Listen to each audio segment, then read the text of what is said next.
আজকে আমার নিজেকে সাকসেসফুল মনে হয়, কারণ আজকে আমার হাজব্যান্ড আমার সেলুনে এসে চুল কাটিয়েছে।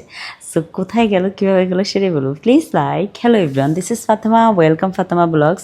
সকাল সকাল উঠে দেখো না, দুষ্টু বুড়ো বড় লাগেজ নিয়ে দুষ্টামি স্টার্ট করে দিছে। আর যারা বসে বসে এখানে কার্টুন দেখতেছে, আর যারা দেখা দেখি সেও এসে দেখলো। এখন দুই ভাই বোনে ফাইটিং করে এই যে সে কান্না করছে। আপনারা সবাই দেখেন না, সে অনেক হাসি খুশি থাকে কিন্তু সে কান্নাও করতে পারে। যাই হোক, এখানে হলো জায়ান হলো গোসল দিয়ে আসছে। আমি বলতেছি তোমার চুলটা কেন এরকম করে রাখছো। তারপর হলো তার চুলে একটা ময়লা ছিল, আমি ফেলে দিলাম। আমি বললাম যে বাবা তুমি বড় হয়েছো না, এখন তো তোমার বয়স, বড় হইতেছো, তোমার একটু ম্যাচিউর হওয়ার দরকার। সেটা শুনে খুবই হাসলো আমার সাথে। আর বোন আসলো, দেখো বোনটা আমার কোলে উঠিয়ে দিল। মাশাআল্লাহ, আমার ছেলেটা না আসলে বড় হয়ে গেছে। তার বিহেভিয়ারে অনেক অনেক চেঞ্জ আসছে। সে আমাকে অনেক আদর করে, সে আমার অনেক টেক কেয়ার করে, আবার সে আমার সাথে অনেক বিষয়ে কনভারসেশন করে।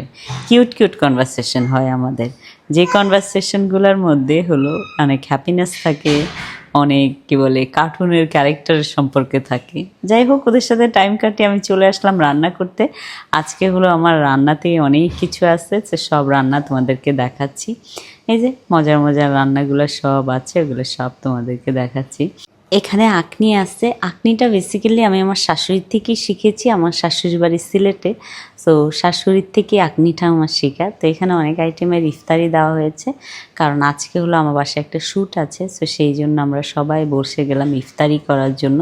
আমাদের শ্যুটের মাঝখানেই হলো সব কাজ চলতেছিল। প্লাস হলো এই যে এখানে এসে সায়ান বুড়ো বোনদের সাথে খাবার খাচ্ছে। বোনরা রোজা রয়েছে, বোনরা খাওয়ার থেকে ভাইকে টেক কেয়ার করতে করতে বোনদের অবস্থা খারাপ। যাই হোক, ভাইয়ের তো আর মুড ভালো হয় না, ভাইয়ের কোলে নিয়ে আদর করে তারপর হলো মুড ভালো করতে হয়।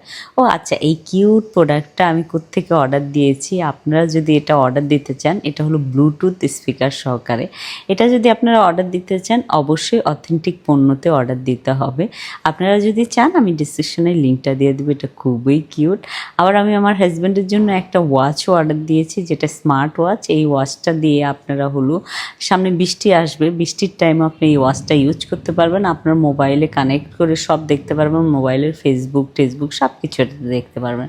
সো আমার জামাই অনেক বছর পরে ঘড়ি পরলো, সে তো ঘড়ি পেয়ে খুবই খুশি হয়ে গেলো, মানে স্মার্ট ওয়াচ পেয়ে। তারপর আমরা দুজন রেডি হয়ে চলে গেলাম আলোকিতে। আলোকিতে হলো আজকে হলো একটা এক্সিবিশন চলতেছে, এত ক্রাউড ছিল। আমার না আজকাল ক্রাউডে গেলে অনেক সাফোকেশন লাগে। আপনাদেরও কীরকম হয়? রোজা থেকে কোথাও মানে অনেক ক্রাউডে গেলে অনেক বেশি সাফোকেশন লাগে। যাই হোক, এই জায়গাটা একটু ফ্রি ছিল, এই জায়গাটাতে আমি আসলাম, অনেক কিছু দেখলাম। টেবিল ক্লথ এগুলো আমি সব দেখলাম। আমার মোটামুটি পছন্দ হয়েছিল, কিন্তু হলো অনেক বেশি প্রাইস ছিল, আমার এখান থেকে নেওয়াই হলো না। আমি 3-4টা পছন্দ করেছিলাম, কিন্তু প্রাইস অনেক হাই রেঞ্জ ছিল, তো সেই জন্য আমি এখান থেকে নাই।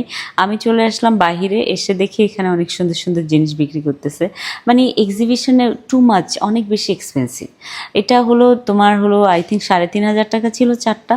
তো 3,500 টাকা দিয়ে এই 4টা রিং আমি কেন নিব টেবিল ক্লথের জন্য? এটা আমার খুবই ভালো লেগেছে। এটা হলো 3,400 টাকা ছিল, সো এটা আমি নিয়েছি। আমার এটা খুবই পছন্দ হয়েছে। তারপরে এখান থেকে আমরা চলে গেলাম আমাদের সেলুনে, যেটা হলো তোমার ওয়ারিতে, নবাব স্ট্রিট, সেলুনের পাশের বিল্ডিং। সো এখানে আমি আমার হাজব্যান্ডকে নিয়ে গেলাম চুল কাটানোর জন্য। যেহেতু আমার এখন সেলুন, তো আমার হাজব্যান্ড তো আমার সেলুনেই চুল কাটবে। আমার নিজের কাছে যে কি প্রাউড ফিল হচ্ছিল আজকে, যে আমি নিজে ব্যবসা শুরু করেছি, আমার মানে প্রতিষ্ঠানে যে আমার হাজব্যান্ড, আমার বাচ্চারা চুল কাটে। এখন মনে হয় যে না, আমি জীবনে কিছু করছি, আমার খুব ভালো লাগছে। মেয়েরা না, মনে করো না, যদি কিছু করে না, এর থেকে ভালো আর কিছু হতে পারে না। নিজেরা ফাইন্যান্সিয়ালিভাবে অবশ্যই ইন্ডিপেন্ডেন্ট হওয়া উচিত মেয়েদের। আর যারা গৃহিণী আছেন, তারা তো অবশ্যই সংসার নিয়ে ব্যস্ত থাকা উচিত। আমরা চুল কেটে চলে আসলাম বাসায়। এসে দেখো এখানে হলো আমরা একটা সুন্দর লাইটিং কিনেছি, ওটা সেট আপ করেছি। কিউট না লাইটিংটা? দেখো জায়ান ওরা তো কি খুশি লাইটিংটা দেখে। আর সায়ান দেখো এই বারবার বলছে এই এই এটা কি, এটা কি। তার নতুন নতুন শব্দ শিখছে, শব্দগুলো অনেক ফানি। সো আপনারা আমাকে অনেক ভালোবাসা দেন। Thank you so much for watching my video.